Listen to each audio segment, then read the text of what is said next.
Alors, je voulais faire aussi une petite mise au point au sujet des pleureuses de la fraternité Saint-Pédis.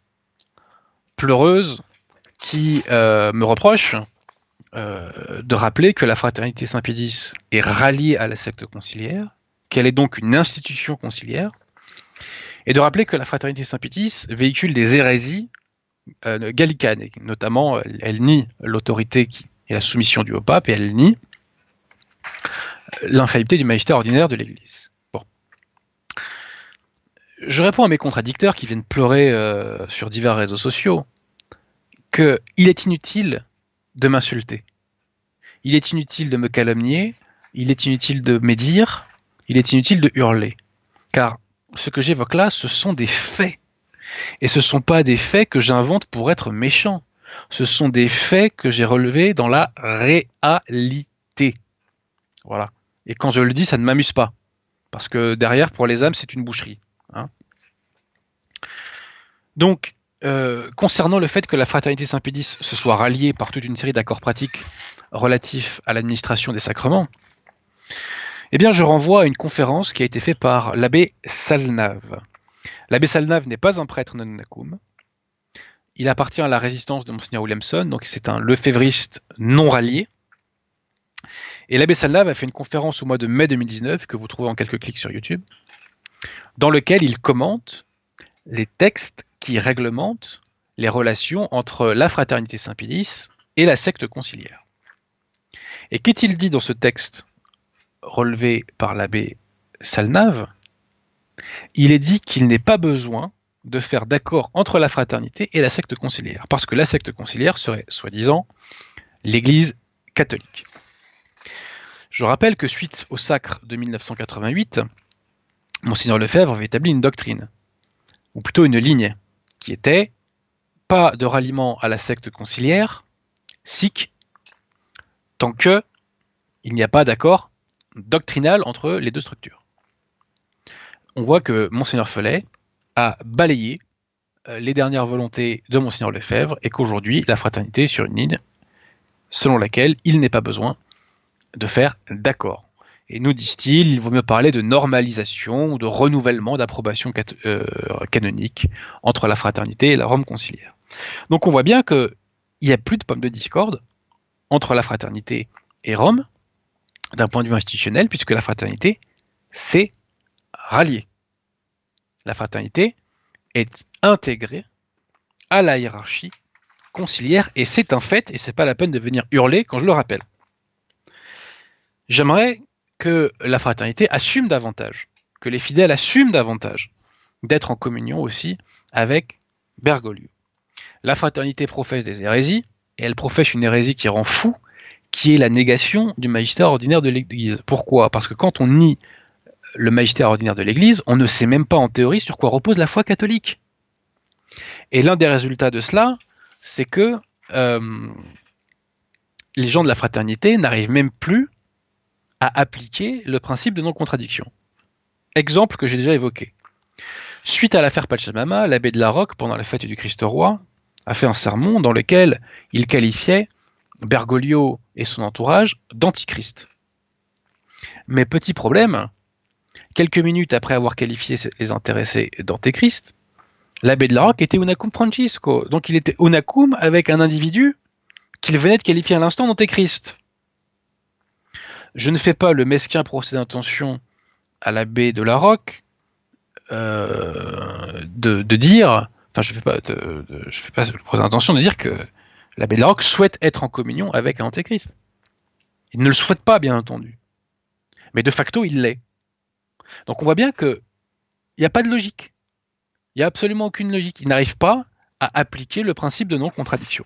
Donc il faut dire aux gens que si vous allez à la fraternité Saint-Pédis, vous aurez des sacrements valides, encore que la messe est sacrilège, mais techniquement elle est valide. Vous aurez donc des sacrements valides, vous aurez des messes qui vous en mettra plein la vue, mais vous n'aurez pas la foi catholique. Que les choses soient claires. La fraternité professe des hérésies, dès lors, elle ne professe pas la foi catholique. Or, je rappelle que sans la foi, il est impossible d'être sauvé. C'est pas de moi, c'est Léon XIII. Bon. Donc, je répète, si vous allez à la fraternité, vous aurez des sacrements valides, mais vous n'aurez pas la foi catholique. Je ne m'en félicite pas.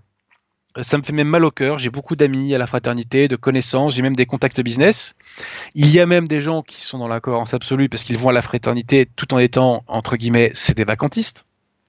J'ai même un de mes contacts business qui est totalement c'est des vacantistes mais qui continue d'aller à Saint-Nicolas.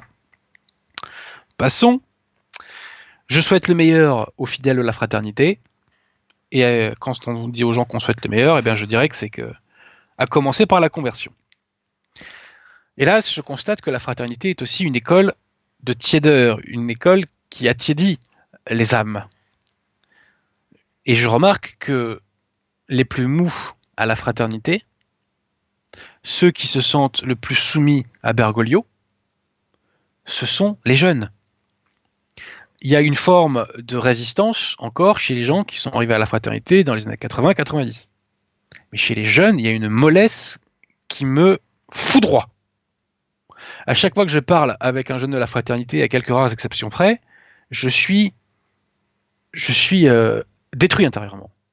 C'est-à-dire que je ne mesurais pas à quel point les gens de la fraternité se sentent, enfin les jeunes en particulier, se sentent conciliaires. Et je vais vous donner un exemple. Je reparlerai dans les semaines à venir d'un excellent ouvrage de Monseigneur Tissé de Malaret, donc qui est un évêque de la fraternité, qui a été fait sur Benoît XVI, qui s'appelle L'étrange théologie de Benoît XVI, qui est un massacre à la tronçonneuse de Benoît XVI.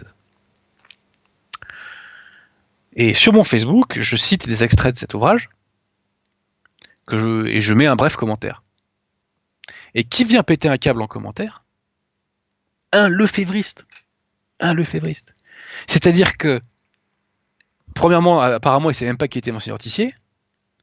Et deuxièmement, ce que Monseigneur Tissier a écrit en 2009 est aujourd'hui inaudible et insupportable pour un jeune lefévriste qui a reçu les récents enseignements de la fraternité. On en est là. Donc ça veut dire que plus le temps passe, plus les esprits et les âmes deviennent tièdes à la fraternité. Et ça explique d'ailleurs la quasi-absence de réaction à l'intrusion du pseudo-Monseigneur Wonder au sein de la fraternité. Et je dis aux jeunes fidèles de la fraternité, si vous devez vous confesser, n'allez pas voir Wonder. Il n'est pas évêque, il n'est pas prêtre. Son sacrement de confession ne vaut rien. Bon, voilà. Donc faites-vous confesser par des prêtres valides de la fraternité. Donc je ne me réjouis pas de tout cela. Et en conclusion, je dois reconnaître que j'ai fait une grave erreur sur la fraternité, une erreur d'appréciation. Pendant longtemps, j'ai cru que un lefévriste formé était plus facile à convertir qu'un conciliaire formé. J'étais dans l'erreur. Pourquoi? Parce que le lefévriste formé nie l'infaillibilité du magistère ordinaire de l'Église. Soit il la nie explicitement, soit il en donne une version dénaturée. Parce que je rappelle que les encycliques, par exemple, appartiennent au magistère ordinaire de l'Église. Donc ça veut dire que, par exemple, Laudato Si est officiellement infaillible. Qui à la fraternité est capable de se soumettre à l'enseignement de Laudato Si? Je pose la question. Malgré leur attiédissement, j'espère qu'ils n'en sont pas là. Bref, quand on nie l'infaillibilité du magistère ordinaire de l'Église, on ne sait pas en théorie sur quoi repose la foi catholique. Alors que le conciliaire formé, je discute avec plusieurs conciliaires formés, il sait en théorie sur quoi repose la foi catholique. La discorde avec quelqu'un comme moi vient du fait que eux considèrent qu'il n'y a pas de contradiction entre l'enseignement de l'Église et l'enseignement conciliaire.